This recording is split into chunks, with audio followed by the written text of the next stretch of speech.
नवरात्रि, नौ शक्तियाँ और एक ऐसा पर्व जब पूरा भारत माँ दुर्गा के महाशक्ति के आगे नतमस्तक होता है। नवरात्रि सिर्फ त्योहार नहीं बल्कि एक आध्यात्मिक यात्रा है जो शरीर से आत्मा तक की जाती है। ये वो समय है जब हर घर में दीप जलते हैं और हर दिल में शक्ति की आराधना होती है। 9 दिनों तक चलने वाला यह पर्व देवी शक्ति की उपासना का प्रतीक माना जाता है। लेकिन नवरात्रि से जुड़े ऐसे सवाल जो बहुत से लोगों के मन में आता है वह यह है कि नवरात्रि साल में 2 बार क्यों मनाई जाती है और नवरात्रि 9 दिनों तक ही क्यों मनाई जाती है। या यह केवल धार्मिक कारणों से है या इसके पीछे कोई वैज्ञानिक और सांस्कृतिक सोच भी छिपी हुई है।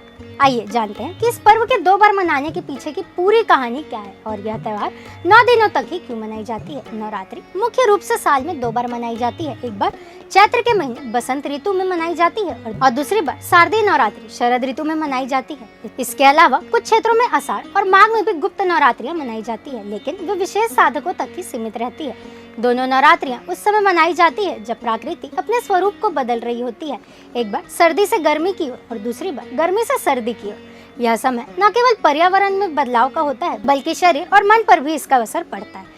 नवरात्रि को आध्यात्मिक साधना का पर्व भी माना जाता है। योग और ध्यान की दृष्टि से यह समय ऊर्जा जागरण के लिए सर्वोत्तम होता है। हालांकि दोनों ही नवरात्रियां एक ही देवी शक्ति को समर्पित होती है, लेकिन इनका धार्मिक, आध्यात्मिक, मौसमिक और सामाजिक महत्व अलग होता है। तो चलिए जानते हैं क्या दोनों नवरात्रियों का महत्व अलग होता है और इसके बीच क्या खास अंतर है। चैत्र नवरात्रि से हर वर्ष हिंदू नव वर्ष की शुरुआत होती है। यह नवरात्र आमतौर पर मार्च और अप्रैल के महीने में पड़ती है। इस नवरात्रि में हम माँ दुर्गा की पूजा करते हैं और उसे साल भर की खुशहाली और सफलता की कामना भी करते हैं। इसके अलावा इस नवरात्रि के अंत में रामनवमी मनाई जाती है, यानी इसी समय भगवान राम का जन्म हुआ था। यही वजह है कि इस नवरात्र को रामनवमी नवरात्र भी कहा जाता है। इस दौरान लोग व्रत रखते हैं, घर घर में पूजा पाठ होता है और लोग इसे नए कार्यों की शुरुआत के लिए बेहद शुभ भी मानते हैं। इसके बाद आती है आश्विन मास की शारदीय नवरात्र। इस नवरात्र को सबसे ज्यादा लोकप्रिय माना जाता है। यह सितंबर और अक्टूबर के महीने में होता है और इसे भारत का सबसे बड़ा धार्मिक उत्सव भी कहा जाता है। पौराणिक मान्यताओं के अनुसार माँ दुर्गा ने इसी समय महिषासुर राक्षस का वध किया था, इसलिए इसे शक्ति की विजय का पर्व भी माना जाता है। शारदीय नवरात्र पूरे भारत में अलग अलग रूपों में मनाई जाती है। जैसे बंगाल में और असम में इसे दुर्गा पूजा के रूप में मनाते हैं, वहीं गुजरात में गरबा और डांडिया के रूप में मनाते हैं। उत्तर भारत में रामलीला और दशहरा के रूप में मनाई जाती है। इस दौरान जगह जगह पंडाल सजते हैं, देवी की प्रतिमाएं स्थापित की जाती है और 9 दिनों तक सांस्कृतिक माहौल बना रहता है। इस नवरात्र में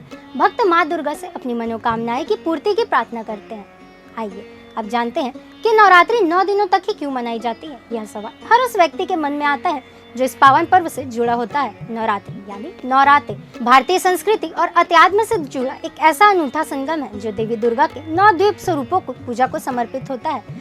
जिस तरह से एक शिशु को जन्म लेने में 9 महीने लगते हैं, पौराणिक कथाओं के अनुसार सबसे प्रमुख कारण है देवी दुर्गा और महिषासुर नामक एक असुर के बीच युद्ध हुआ था।